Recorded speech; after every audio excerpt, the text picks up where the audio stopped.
No, non sei qua, cioè, e pure non può essere, non capisco, non mi corrisponde. Scusi, tutto a posto? No, perché abbiamo prenotato a Capanna San Nicoleto e conoscerò no, San Nicoleto dopo anni, arrivo qua, per essere a Miami, era qualche roba. Beh, è successa la stessa roba che a me, eh? Ieri, primo giorno di spiaggia, arrivo e non riconoscevo più niente.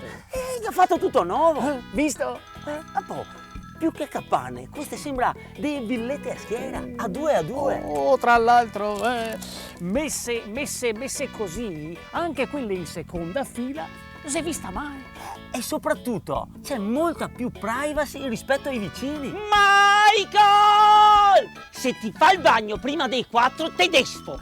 Ma poi che sei bar, locali, giochi per bambini, gli hai fatto tutti i bagni nuovi, Amore, guarda che quasi è una figata, Prova a sentire tuo fratello, se vuol tornare a capanna che io, prima che vada via tutte, ok? Oh, ma sta popò di pineta? I cadaveri la piantata stanotte,